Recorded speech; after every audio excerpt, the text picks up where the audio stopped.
Laughter echoed through the mats of Pinnacle Jiu-Jitsu Academy in Boston as Emily Carter stood frozen, her cheeks burning. Moments earlier, head instructor Derek Lawson had swept her legs out from under her during a demonstration, his black belt cinched tight. "People like you belong in yoga. Not here," he sneered, his voice dripping with disdain. The class snickered, some pulling out phones to capture her fall. No one noticed the steady hands or the faint calluses on her palms as she rose, her eyes locking onto Derek's with unsettling calm. A small military dog tag slipped from her shirt as she adjusted her GI, unnoticed by the jeering crowd. "Know your place," Derek said to the class, but they had just mocked the wrong woman. Emily lived in a modest apartment in Boston's working-class Roxbury neighborhood, a third-floor walk-up on Tremont Street.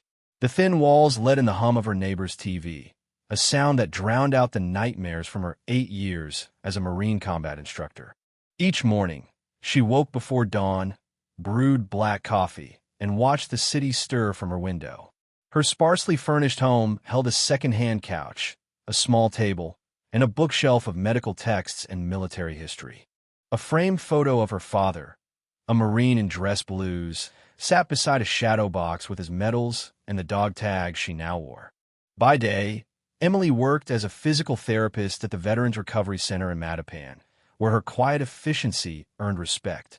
She never spoke of her military past, but her ability to connect with veterans hinted at a deeper understanding.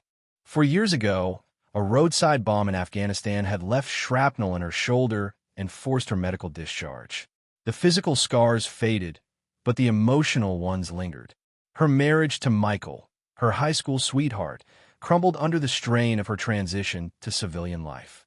"You're still fighting a war that's over," he'd said, leaving with his bags packed. The divorce was finalized 6 months ago, just as Emily joined Pinnacle. Pinnacle was a sleek, upscale academy in a renovated warehouse, its high fees a stretch for Emily's budget. She justified it as therapy, drawn to the discipline of jiu-jitsu after hearing veterans praise its benefits. Derek, a former MMA fighter with a regional title, ran the academy with an ego that outshone his achievements. When Emily signed up, he'd scanned her plane appearance and said, "We have women here, but this isn't a fitness class." She nodded, paid, and kept her head down, absorbing techniques with a precision that came from years of training Marines. For months, Emily blended into the background, arriving early and leaving quickly. Her body seemed to understand leverage and balance instinctively, but she hid her skill, preferring to be underestimated. Still, her talent caught Derek's eye, and not in a good way. Weeks before the incident, he called her out for correcting a partner's technique. "Think you're smarter than me, Carter?" he'd barked, loud enough for all to hear. She apologized, but the seed of resentment was planted. Derek waited for his chance to humiliate her. That chance came during an advanced class Emily had just joined. Derek called her to demonstrate a defense against a larger opponent, but instead of teaching, he swept her legs with brutal force, sending her crashing to the mat. As laughter erupted, Emily tucked her dog tags back under her GI and stood, her face a mask of calm. "Thank you, sir," she said, bowing as required. Derek smirked. "This is why training matters. Some people just don't belong." A student, Jessica, whispered loudly, "That's what happens when civilians play tough." The class continued, but Emily was sidelined, told to observe while others sparred. Afterward, Derek tossed her a spray bottle and a towel. "Clean the mats since you're not using them right." Alone, Emily wiped them down, her mind racing but her hands steady. The academy's owner, Richard Holt, watched from his office. A businessman in his 50s, Richard had built Pinnacle into a profitable brand, his walls lined with photos of celebrity clients. He called her in. "Derek's concerned about your fit here," he said, steepling his fingers. "We don't do participation trophies." When Emily stayed silent, he suggested women-only classes and tacked on a $60 monthly fee for advanced students, a clear attempt to push her out. She signed his promotional waiver without flinching, knowing it included footage of her humiliation. The next week, the academy became a gauntlet. Printouts of her fall were pinned to the bulletin board, captioned "Epic Fail." Students avoided her during drills, and her gym bag was moved to the bathroom. Derek used her as a punching bag for criticism, pointing out her mistakes to new prospects. The hostility spread beyond Pinnacle. At an open mat session at another gym, whispers followed her. "That's the woman who doesn't belong." At a coffee shop, two classmates mocked her armbar attempt, unaware she was behind them. Even her ex-husband texted, "You never learn when to quit." At work, a patient switched therapists after seeing the video, and her landlord warned her against practicing in the courtyard. Despite it all, Emily kept attending classes, her resolve unshaken. At night, she cleared her apartment for solo drills. Twice a week, she trained secretly with Sergeant Major Thomas Reed, a former Marine who recognized her at the VA hospital. Under his guidance at a Roxbury Community Center, she honed skills far beyond Pinnacle's curriculum. "Being underestimated is your edge," Thomas told her. "But there's a time to show what you're made of." That time came at the Boston Open Jiu-Jitsu tournament. Emily registered for the women's blue belt division, despite Derek's refusal to promote her from white belt. When he saw her entry, he confronted her publicly. "You'll embarrass us all, Carter." She replied calmly, "I want to test my skills."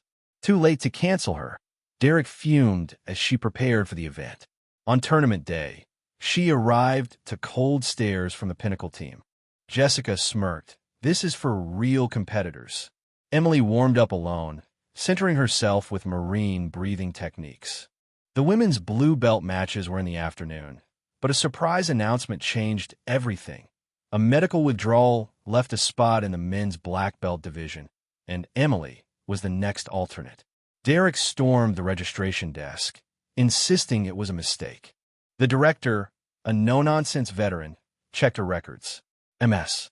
Carter's credentials were verified by Sergeant Major Reed. "She's eligible." Thomas stepped forward. "Staff Sergeant Carter trained Marines in hand-to-hand combat. She's more than qualified." The crowd buzzed as Derek's face fell. Worse, the bracket pitted him against Emily in the first round.